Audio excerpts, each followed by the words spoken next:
Charles Higgins slipped the gold band onto Lily Thornton's finger, while Maeve Jenkins stood near the heavy velvet curtains of the ballroom.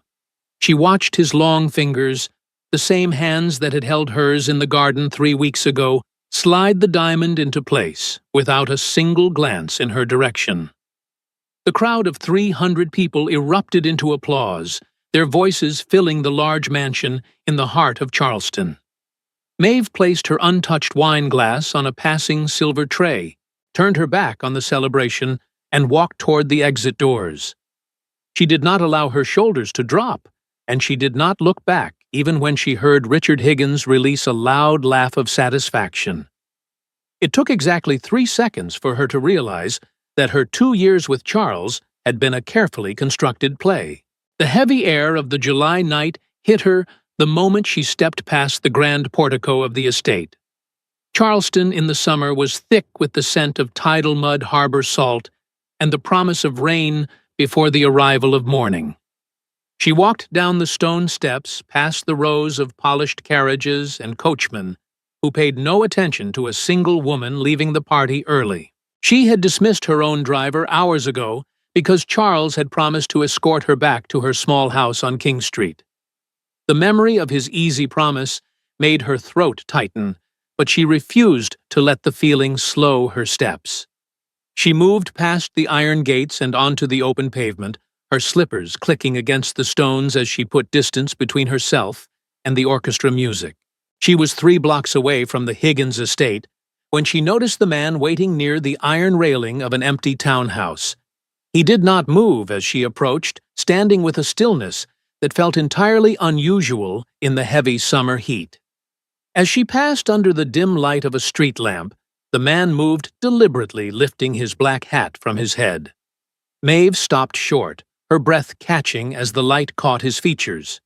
His hair was entirely white, falling in clean lines around a face that was equally pale, like carved white stone.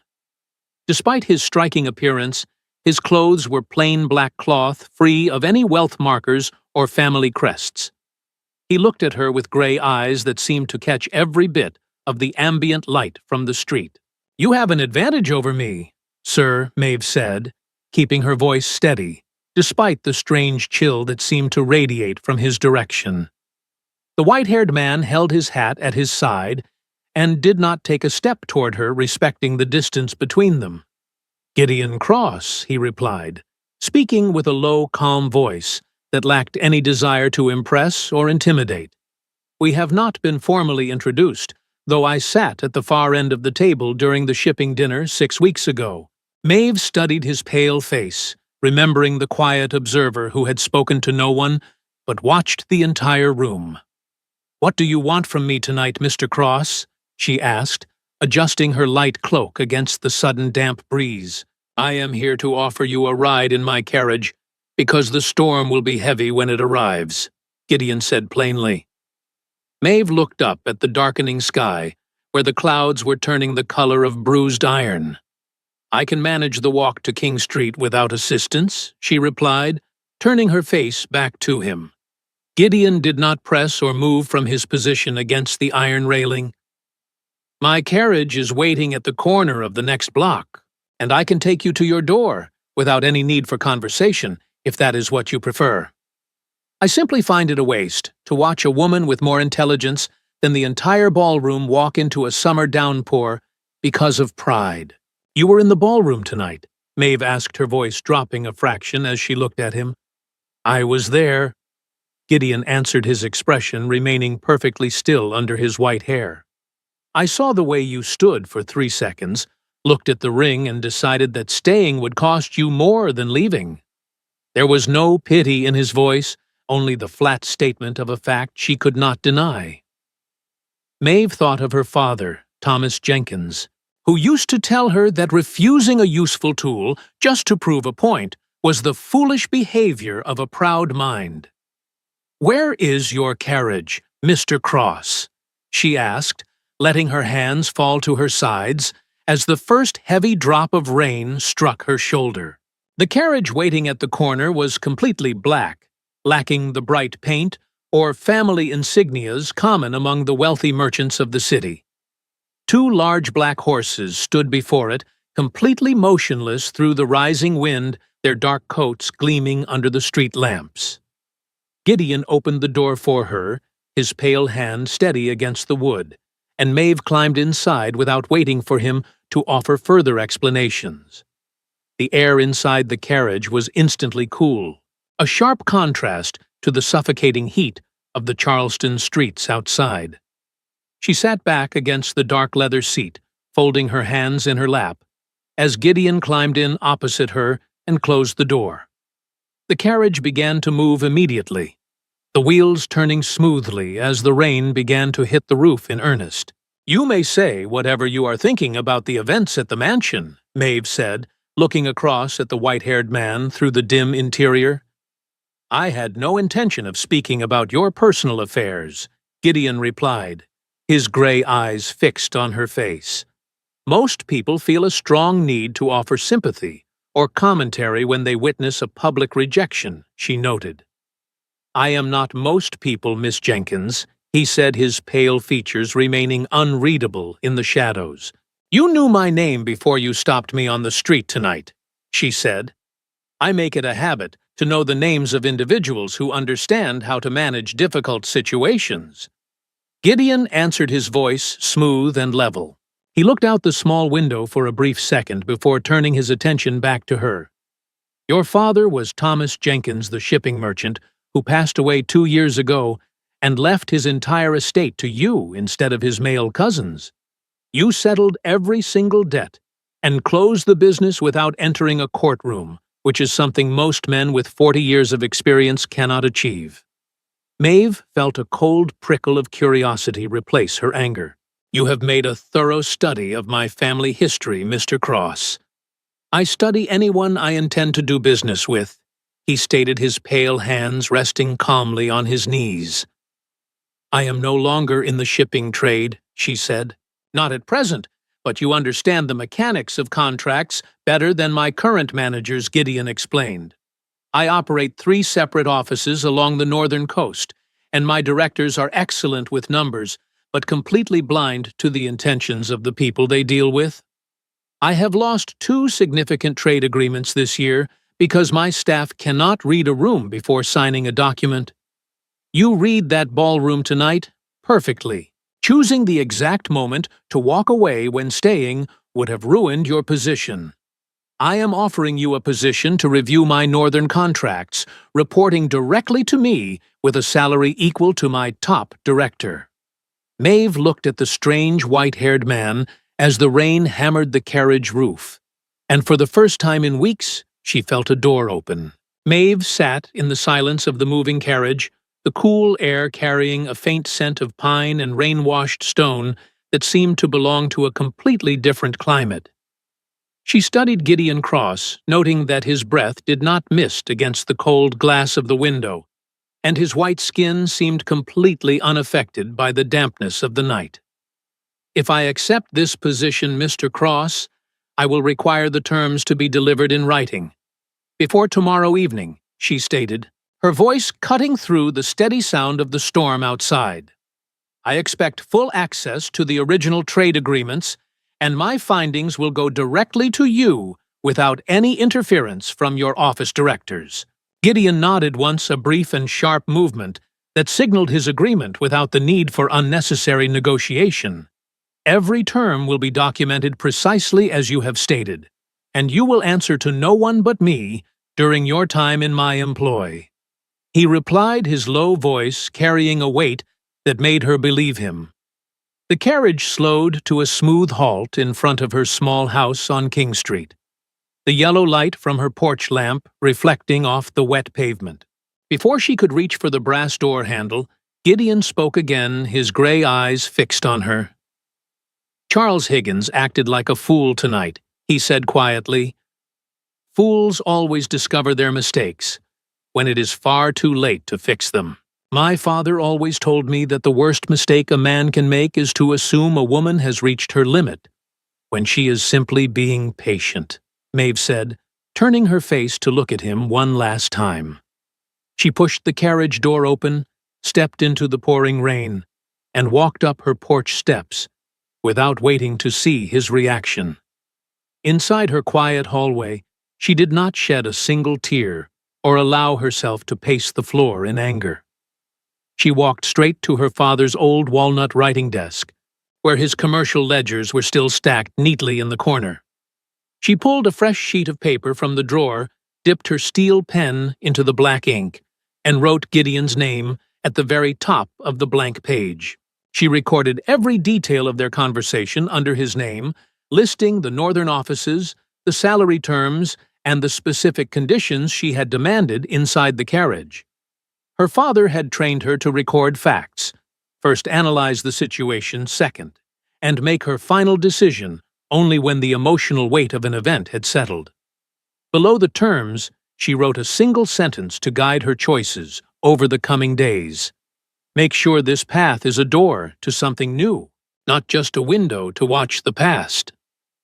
She stared at the wet ink for 10 minutes, watching the rain wash the dust from the street outside her window until the cobblestones gleamed like glass under the lamps.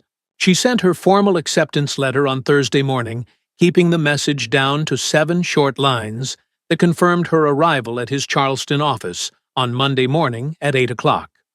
She did not include any mention of the rain, the carriage ride, or the family she had left behind in the Higgins ballroom. His response arrived at her house 3 hours later, containing 4 lines that simply confirmed the time and directed her to ask for the head clerk upon her arrival. The brevity of his note gave her a sense of comfort that she had not felt in months, indicating a professional boundary that suited her current state of mind. She spent the remainder of the weekend reviewing her father's old liquidation records to sharpen her mind for the tasks ahead.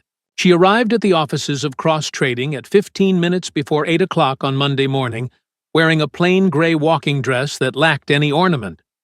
The main clerk sat behind a high mahogany counter, his eyes fixed on a large ledger as he dipped his pen into ink with mechanical regularity. "I am Maeve Jenkins, and I have an appointment with Mr. Cross for the morning session," she said, standing directly before his desk. The clerk looked up, his expression neutral, until she mentioned the owner's name, causing him to recalculate his posture within 2 seconds. "Mr. Cross is expecting you in the rear office, but you will need to speak with the director first," he said, pointing toward a heavy oak door at the end of the hall. Maeve stood by the large window in the hallway, while she waited, observing the movement of the clerks and the crates of trade goods being tracked in the courtyard below. The office was filled with the scent of dried tobacco, printed ink, and old paper, creating an atmosphere of intense commercial activity that felt grounded and real. A door opened at the far end of the corridor, and a man walked out who shared none of Gideon's quiet composure. He was 45 years old, with a red face and a thick beard that showed signs of neglect, moving with the hurried irritation of someone who disliked being delayed. He looked at Maeve with a sharp assessment that told her exactly what he thought of a woman entering his workspace. "I am Gerald Burke, the director of this location," the man said, his voice loud and slightly raspy, as he stopped 3 feet away from her. "Mr. Cross informed me of your presence, and I have prepared a desk for you in the back correspondence room where you can check the general logs. You will flag any simple accounting mistakes and hand your notes to me at the end of each afternoon session." Maeve looked into his red face, recognizing the familiar attempt to place her in a position where she could cause no trouble for his established routine. "That is not the arrangement I made with Mr. Cross," she stated, her voice clear enough to carry down the quiet hallway. Gerald Burke blinked at her words, his red face turning a darker shade as he adjusted his wool coat. "I manage the day-to-day operations of this entire office, Miss Jenkins, and all reports must clear my desk before they are sent to the owner," he said, his voice tightening with anger. "The written terms of my employment state that my accountability runs directly to Mr. Cross, without any intermediaries," Maeve replied, keeping her expression perfectly level. "I intend to honor that agreement to the letter, and I expect this office to provide the same level of professional courtesy." Burke stared at her for several seconds, his jaw working silently, before he pointed toward a small room near the back stairs and walked away without another word. Maeve picked up her small leather bag, walked into the correspondence room, and began her first day of real work. The northern contracts were stacked in 3 wooden crates beneath a small desk that looked out onto the gray stone courtyard. She spent the next 4 hours organizing the documents by date, looking past the surface numbers to find the actual history of the transactions. By the middle of the afternoon session, she noticed a distinct irregularity in the agreements made with a merchant named Walter Boyd. Over the past 18 months, the payment schedules for Boyd's shipping routes had been modified during the peak winter months in a way that reduced the company's profits by 20%. She pulled the original agreements from the bottom of the crate and laid them side by side with the revised versions on her desk. Someone had approved these changes without adding the necessary signatures from the primary office, leaving only a single name at the bottom of the page. Maeve leaned back in her chair, her mind moving through the implications of the discovery as she heard a soft knock on the open door frame. A young clerk with ink stains on his fingers stood in the doorway, holding a stack of fresh paper. "I am Robert Reed, the assistant for the Northern Files," he said quietly, looking at her desk with a cautious expression.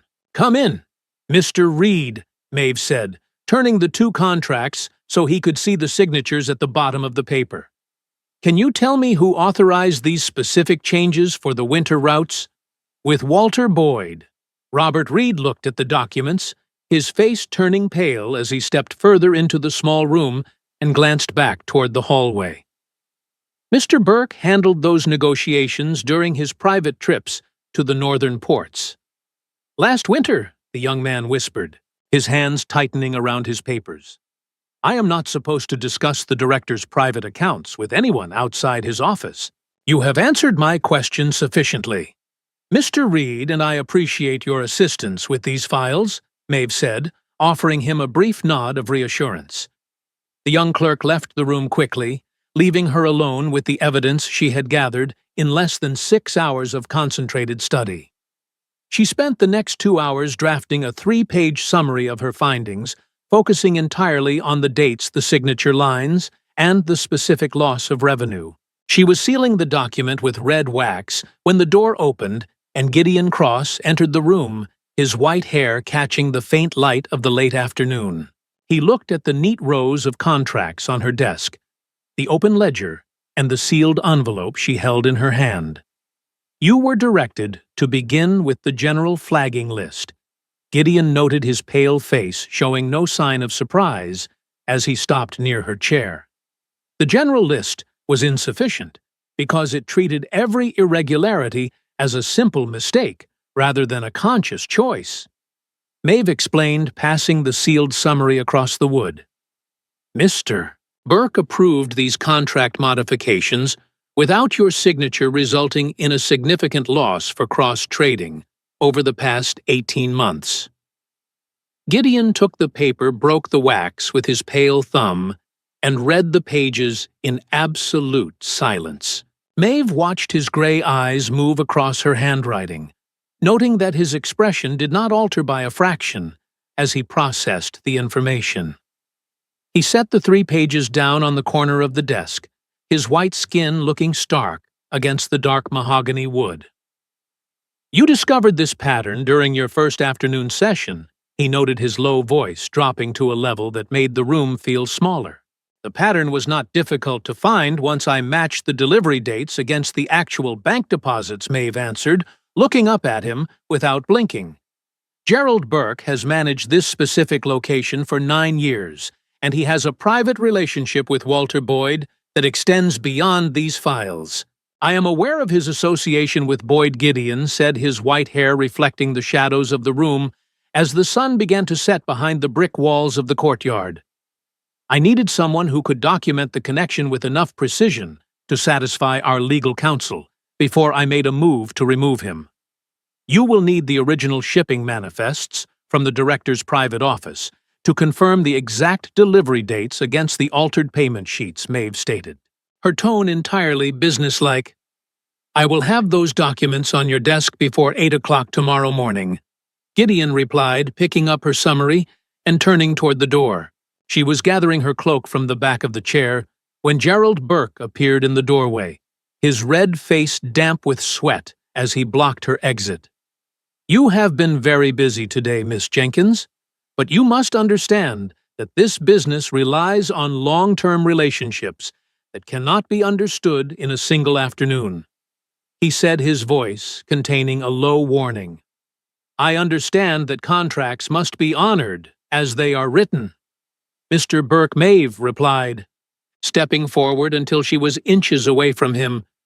"If your private relationships have resulted in terms that cost this company money, you will need to explain that choice to Mr. Cross, with full documentation." She walked past him into the street, the cool evening air clearing her head after the long hours inside the small room. Her hands were steady as she locked her front door on King Street and prepared a simple dinner for herself in her quiet kitchen. She spent the evening reading her father's old business journals, drawing strength from his familiar handwriting and his steady advice regarding difficult men. On Tuesday morning, she found the private shipping manifests waiting on her desk exactly as Gideon had promised, their leather covers cool to her touch. She went to work immediately, building the final chain of evidence that would prove the director's fraud beyond any doubt. By the middle of the morning session, Robert Reed appeared in her doorway again, his expression full of anxiety as he held a small silver tray. "There is a gentleman in the outer office who insists on speaking with you regarding a personal matter," the young clerk said, his voice shaking slightly. "He gave his name as Charles Higgins, and he refuses to leave until you grant him an interview." Maeve set her steel pen down on the desk, her fingers flat against the white paper as she took a deep breath. "Tell Mr. Higgins that I am currently engaged with the company's accounts and cannot receive visitors during business hours," she said clearly.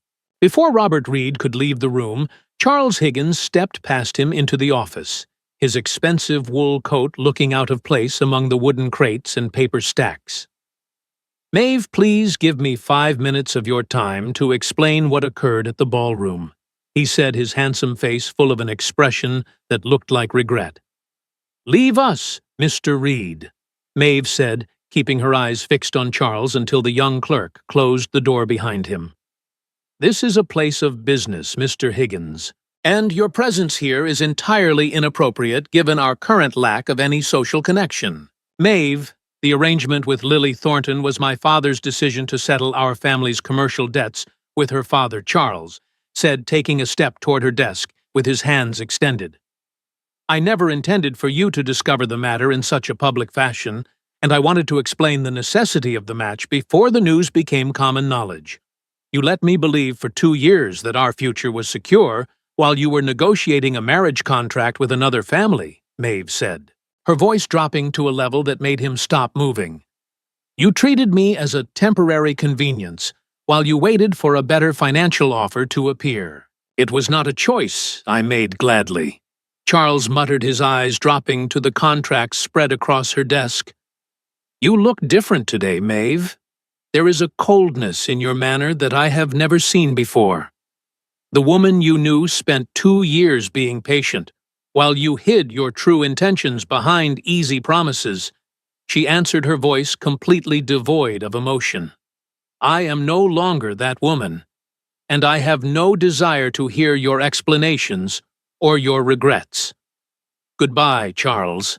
He stood in the silence of the room for several seconds, realizing that his words had no power to move her before he turned and walked out of the building. Maeve picked up her pen and went back to the shipping manifests, her hand remaining perfectly steady as she recorded the next line of figures in her ledger. By Thursday afternoon, she had completed her second summary, a dense document that connected Gerald Burke's signatures to specific bank deposits made by Walter Boyd. Gideon Cross entered her room at 6 o'clock, his pale features illuminated by the lamp on her desk as he took the completed file from her hands. "This is enough to terminate Burke's employment and initiate formal legal proceedings against his partners," Gideon stated, his gray eyes fixed on her face. "Charles Higgins came to this office on Tuesday morning, He noted his white hair catching the shadow of the window frame as he spoke. He did, and I told him goodbye permanently. Maeve answered, looking up at him without any hesitation in her gaze. Gideon nodded, once his pale expression softening slightly, in a way that made the room feel less cold. "Good," he said simply. "You possess a rare mind, Miss Jenkins, and I am starting to realize that my choice to stop my carriage on that rainy night was the best decision I have made in 40 years." Maeve watched him leave, feeling a quiet sense of purpose settle in her chest as she closed her books for the evening. The formal inquiry into Gerald Burke's accounts began on Monday morning in the main conference room near the front entrance of Cross Trading. Maeve remained at her desk in the back correspondence room, focusing her attention on the Southern Port files to keep her mind from drifting to the events down the hall. The atmosphere in the office had changed completely over the weekend, with the other clerks moving silently through the corridors and treating her with a quiet respect that had been missing during her first week. The clerk at the front counter now bowed his head slightly whenever she passed, acknowledging her role in uncovering the director's fraud. At 11 o'clock, Arthur Sims, the senior legal counsel for the company, entered her room holding a thick leather case under his arm. He was an older man with gray hair and sharp eyes that had spent 40 years looking for lies in commercial contracts. "Miss Jenkins, Mr. Cross asked me to review the signature timeline on page 2 of your summary," he said, taking a chair across from her desk. "You have documented 4 separate instances where Burke signed these modifications without the necessary oversight from the main office. Yes, and each instance matches a specific delivery that arrived 2 weeks late, without any penalty being applied to Walter Boyd's firm," Maeve explained, opening her ledger to show him the corresponding dates. Arthur Sims studied the pages for several minutes, his mouth tightening into a thin line as he verified the numbers against his own notes. "Your father was Thomas Jenkins, the shipping merchant who managed the harbor accounts during the war," he noted, looking up at her over his spectacles. "I knew him peripherally, and he was known for his absolute precision when dealing with complex agreements. I see he passed that trait down to his daughter. I learned to read every line of a contract because people often assume a woman will not take the time to verify the details," Maeve answered quietly. Sims packed his papers back into his leather case and stood up, offering her a formal bow before he moved toward the door. "Your summary will be the central piece of evidence when we present this case to the Merchants Association next month," he stated. "Gerald Burke has already confessed to receiving private payments from Boyd, but he insists he was acting under instructions from a more powerful individual in the city." Maeve felt a sudden chill return to the room as Gideon Cross entered from the hallway, his white hair and pale skin looking completely unchanging despite the long hours of the inquiry. "Errors are random occurrences, but decisions always leave a clear path to follow," Gideon said, repeating the words she had written in her first report. "You found the path because you looked past the simple numbers to find the intent behind them." Arthur Sims left the room, leaving the two of them alone in the dimming light of the afternoon session. Maeve looked at Gideon, noticing that his pale face seemed closer now, the distance between them shrinking with every report she delivered to his desk. On Wednesday afternoon, her work was interrupted by a visitor who arrived in an elegant carriage that stopped directly in front of the building. A woman stepped out of the carriage and walked into the correspondence room, her expensive silk dress and composed manner showing her high status among Charleston's elite families. "I am Ellen Gable, and I believe you have been reviewing the contracts related to my husband's shipping firm," she said, stopping before Maeve's desk without an introduction. "My husband was a minor partner in the Northern Routes, and he was forced to accept Gerald Burke's terms because of pressure from Arthur Thornton." Maeve remained in her seat, her eyes fixed on the woman's face as she processed the name of Lily Thornton's father.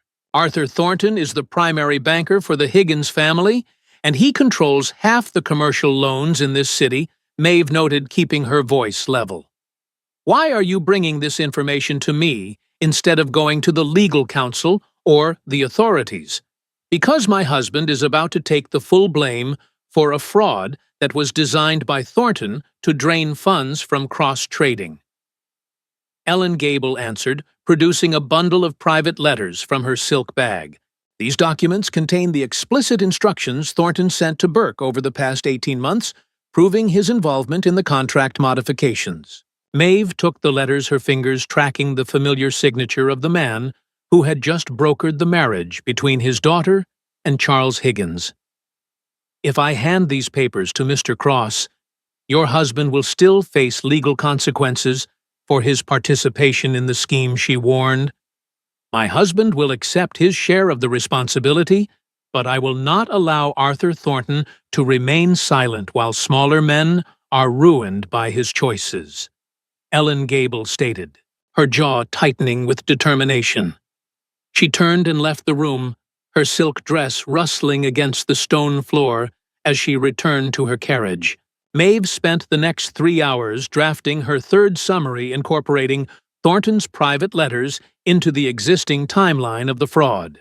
She did not allow her personal history with the Higgins family to alter the flat professional language of her report, keeping the focus entirely on the verifiable facts. She walked into Gideon's private office at 7 o'clock and placed the new file on his desk, waiting while he read through the letters in the quiet room. This connects the fraud directly to the family that broke your engagement 3 weeks ago. Gideon noted his gray eyes fixed on her face under his white hair. The evidence speaks for itself, regardless of my personal history with the individuals involved. Maeve answered, looking at his pale features without any hesitation. Arthur Thornton will use his considerable influence within the Merchants Association to suppress these findings if he discovers we have his signature. He will try to destroy your position in this city because you found the truth. Gideon said, his low voice carrying a strange resonance that made the room feel cold. He stood up from his chair, his tall figure moving with that absolute stillness that she was beginning to understand was not human. I must tell you the truth about my business and my presence in this city. Miss Jenkins, Gideon said, his white skin catching the moonlight from the window as he stood before her. My white hair, my pale skin, and the coldness you feel in my presence are not the result of an illness or a foreign origin. I am the Vampire King, and my family has controlled the hidden trade routes along this coast for over 2 centuries, protecting this city's commerce from the shadows, while human merchants play their petty games for wealth. Maeve looked at him, her mind processing his words with the same analytical clarity she used for her contracts. She did not scream or run from the room because the facts of her time in his office aligned perfectly with his revelation. His cold temperature, his lack of breath, his absolute stillness, and the strange respect he showed for her mind were more real than any human promises she had received from Charles Higgins. You stopped your carriage on that rainy night because you needed someone who could find the fraud without being influenced by the human relationships in this city, she noted, her voice remaining steady. I stopped because I had been watching your father's work for 40 years, and I knew his daughter possessed the only mind capable of cleaning my offices. Gideon answered honestly. I accepted your offer because the door was open, and I have never been afraid of what lies behind a clean decision, Maeve said, offering him her hand across the dark wood of his desk. His fingers were cold as ice when they closed around hers, but his grip was firm and steady, providing a sense of security that she had not felt since her father's passing. We will present these findings to the Merchants Association on the 3rd Thursday of September, Gideon stated, releasing her hand with a slow nod. Arthur Thornton will be present along with Richard Higgins, and they will discover that their signatures have destroyed their positions. Maeve spent the next 3 weeks preparing for the presentation, working late into the night, until the small correspondence room was filled with the neat stacks of verified evidence. Her cousin Anna came to visit her on the Wednesday before the meeting, sitting across her small parlor table on King Street with a concerned expression. You have changed since you began working for cross-trading Maeve. Your eyes look like they have seen something older than this town, Anna noted, sipping her tea. Something was burned away in that ballroom, and I have found a place where my mind is valued for what it can achieve. Maeve answered, turning a page in her ledger. There are rumors in the city that Charles Higgins is miserable with his new match, and his father is scrambling to secure loans from the northern banks, Anna said quietly. Misery is the natural consequence of making choices based entirely on appearance and greed, Maeve replied, closing her book with a firm snap. I have no time to think about their misery because I have a meeting to attend on State Street tomorrow morning at 9 o'clock. She went to bed early that night, her sleep deep and undisturbed by any dreams of the past, as the cool September wind began to stir the trees outside her bedroom window. The 12 members of the Charleston Merchants Association sat around a long oak table in the council hall, the air thick with tobacco smoke and the quiet confidence of wealthy men. Maeve walked into the room at 9 o'clock beside Arthur Sims, her black leather case held firmly in her hand as she took her place at the presentation desk. Gideon Cross stood against the back wall under his white hair, his pale features remaining perfectly still, as Richard Higgins and several other prominent merchants watched him with expressions of nervous curiosity. Maeve arranged her papers with mechanical precision, ignoring the whispered comments from the older men at the far end of the table. Gentlemen, in the spring of 1815, a series of deliberate choices was made to alter the shipping contracts of cross-trading for private financial gain. Maeve began, her voice carrying clearly through the silent room. She did not offer any opening pleasantries or soft introductions, moving straight to the first contract modification signed by Gerald Burke. For 40 minutes, she walked the council through the dates, the diverted bank deposits, and the private letters written by Arthur Thornton, building an airtight chain of evidence that left no room for denial. Richard Higgins sat with his hands flat on the table, his face turning pale as she read the letters aloud.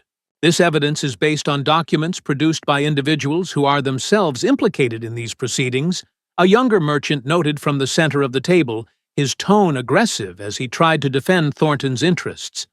The transaction logs from the Providence exchange match the specific account numbers listed in these letters? Exactly. Maeve answered immediately, looking at him until he leaned back in his seat. This is not a question of credibility. It is a matter of documented verification that cannot be altered by personal influence. The chairman of the council looked at Gideon Cross, who had not spoken a single word during the entire session. Do you stand behind these findings, Mr. Cross? The chairman asked, his voice full of the gravity of the situation. Completely, Gideon answered his 2 words, cutting through the room with a weight that made several merchants shift uncomfortably in their chairs. The council called a brief recess at 10 o'clock, and Gideon crossed the room to sit in the empty chair beside Maeve's table. You demonstrated an extraordinary level of nerve in that room, Miss Jenkins, he said quietly, his gray eyes fixed on her face. I delivered the facts exactly as they were written in your ledgers, and accuracy requires no apology, she answered, looking at his white skin. The second session lasted only 20 minutes, as the remaining members of the council realized that the evidence against Thornton and Higgins was too solid to be overturned by political maneuvering. When the meeting was formally adjourned, several older merchants stopped by her desk to offer their professional respects, acknowledging her father's legacy and her own precision. Richard Higgins left the hall without looking in her direction, his posture looking broken as he walked out into the cool September afternoon. Maeve packed her documents back into her leather case, feeling the weight of the past 2 years finally lift from her shoulders as she walked toward the door where Gideon was waiting. They walked together down the stone steps of the council hall, the cool breeze from the harbor carrying the first hint of autumn as they moved along the pavement. I am restructuring our northern operations, and I want you to go to our main office as the Director of Northern Accounts. Gideon said, his low voice, regular and certain as they turned the corner.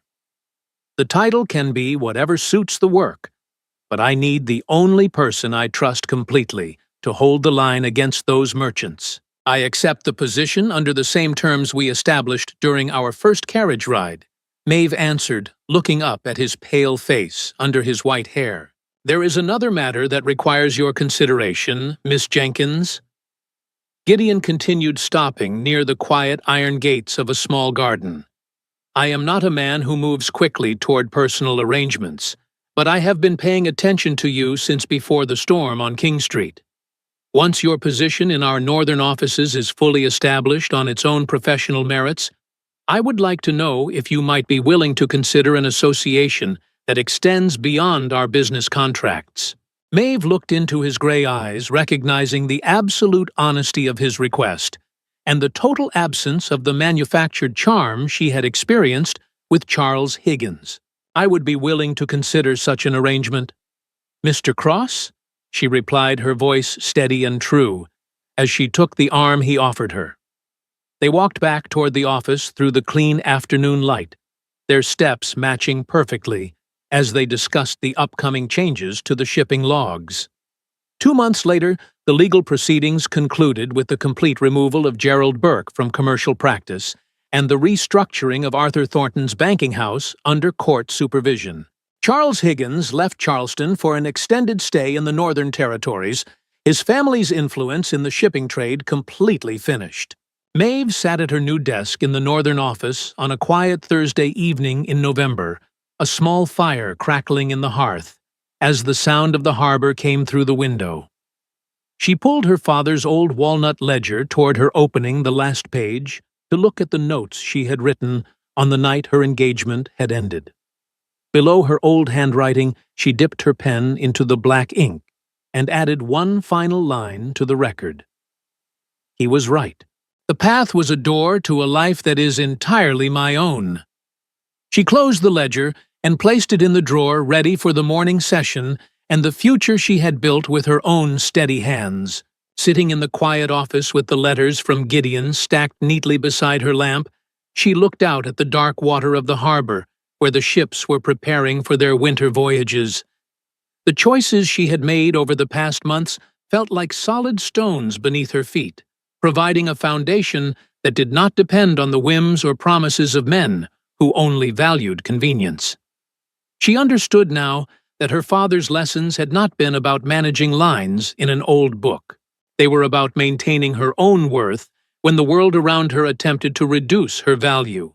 The future stretched out before her like an open sea full of cold winds and unknown ports, but she felt no fear of the dark water or the strange paths ahead. She had found a partner who saw her mind with perfect clarity, and she had discovered that the strength to walk away from a lie was the only key she needed to unlock her own truth. That was the whole of it, and that was enough.